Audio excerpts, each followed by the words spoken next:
नमस्कार, मैं रीना, आप देख रहे हैं विंध्य भारत। 144 साल पहले 22 मई 1818 को जन्म हुआ था गामा पहलवान का, जिन्हें हम रुस्तम ए हिंद भी कहते हैं। गहरा नाता था रीवा से। रीवा के अखाड़ा घाट में कुश्ती के दांव पेच सीखने के बाद पूरी दुनिया को पहचान दी रीवा की।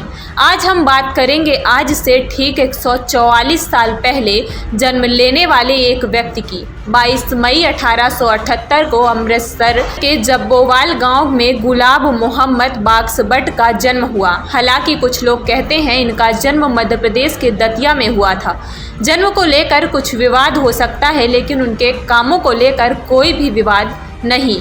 5 फीट 7 इंच वजनी, 113 किलो का वजन। पिता का नाम मोहम्मद अजीज़। हम बात कर रहे हैं जिसे आप गुलाम मोहम्मद बख्शबट नहीं गामा पहलवान के नाम से जानते हैं। रीवा से रहा है इनका घना रिश्ता। जैसे ही गामा की कीर्ति थोड़ा बहुत फैलने लगी, उसी दौरान उनकी महक बघेलखंड में भी सुनाई थी। तत्कालीन बघेलखंड रियासत के महाराजा वेंकटरमन को भी रत्नों की पहचान थी। उनके पास तानसेन जैसा रत्न पहले से ही मौजूद था। बस फिर क्या था, गुलाम मोहम्मद बख्श गामा पहलवान को बाइज्जत रीवा आने का आमंत्रण दिया गया। गामा के परिवार के नज़दीकी लोग भी रीवा में रहा करते थे। गामा के घर पर आर्थिक अभाव था। कुश्ती का शौक, तमाम तरीकों की सुविधाओं की बात गामा को भा गई। वह रीवा आ गए। यहाँ आकर वह वर्तमान में जहाँ पर मानस भवन बना है, उसके बगल में अखाड़ा घाट पहलवानी के गुर सीखने लगे। उनके पहले गुरु उनके पिता थे। धीरे धीरे गामा की कीर्ति फैलने लगी। एक बार की बात है, पूरे देश में राजस्थान के उदयपुर में उस समय के राजा महाराजाओं ने एक दंगल का आयोजन किया। रीवा राजघराने से गामा पहलवान को दंगल में भाग लेने के लिए भेजा गया।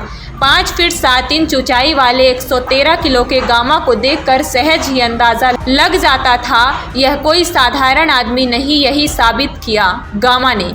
उदयपुर में उन्होंने पूरे देश के पहलवानों को धूल चटा दी। साल आया 1910 का।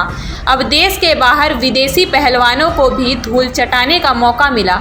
लंदन में हो रही थी इंटरनेशनल चैंपियनशिप। रीवा महाराज वेंकटरमन सिंह को जब इस बात की जानकारी हुई, इस दंगल के बारे में उन्होंने सुना, पहुंच गए अंग्रेज गवर्नर के पास। खास तौर से गामा को लंदन में कुश्ती प्रतियोगिता में भाग लेने के लिए कहने के लिए। गवर्नर ने रीवा राजा की बात मानी। गामा पहुंच गए लंदन।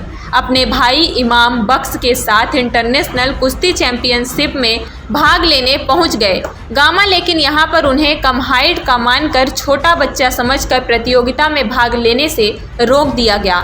लेकिन गामा ठहरे। गामा रीवा राजघराने का कुश्ती को लेकर अगाध प्रेम।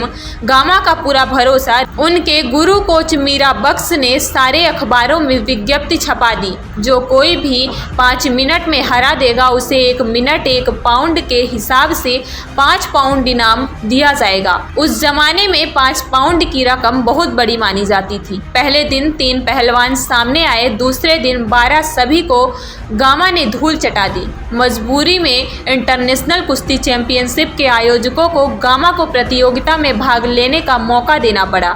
बस फिर क्या था, भारत को रीवा को मिल गया था ग्रेट गामा, जिन्हें आज हम गामा पहलवान रुस्तम ए हिंद के नाम से भी जानते हैं। यूरोप वर्ल्ड हैवीवेट चैंपियनशिप के फाइनल में गामा का मुकाबला हुआ था स्टैनले जेवेस्को से, जिसे गामा ने तब तक पीटा था जब तक उसने अपनी हार स्वीकार नहीं कर ली। यह मुकाबला 3 घंटे तक चला था। बाद में स्टैनले अपनी हार का बदला लेने भारत आया, लेकिन यहाँ भी वह गामा से हार गया। बंटवारे के बाद गामा पाकिस्तान चले गए। उनके गुरु मीर बख्श को रीवा रियासत से बड़ी दरगाह के आसपास का इलाका मिला था। हम आपको बता दें, गामा देसी खाना खाया करते थे। 10 लीटर दूध पीते थे। 6 देसी मुर्गे भी उनकी डाइट में शामिल थे। 6 माह के बकरे का गोश्त, 1 कटोरी फल, 2 किलो घी, 3 पाव बादाम पिस्ता। बाद में गामा पटियाला महाराजा के पास भी कुछ दिनों के लिए गए। 1935-1936 में वापस रीवा गए। कल्पना करिए, गामा का महत्व केवल इस बात से पता चलता है तत्कालीन महाराजा गुलाब सिंह उनकी अगवानी करने के लिए चंदुआ नाला तक स्वयं गए थे। गामा ने अपनी अंतिम कुश्ती में 1927 में गेम्स पीटरसन को हराया था। गामा की बॉडी स्ट्रक्चर के बारे में भी जान लीजिए। 56 इंच का सीना, भुजा 21 इंच की थी। गामा रोज 3000 पुशअप लगाया करते थे। बड़ौदा संग्रहालय में 2.5 फीट क्यूबिकल पत्थर रखा था जिसका वजन 12 किलो है।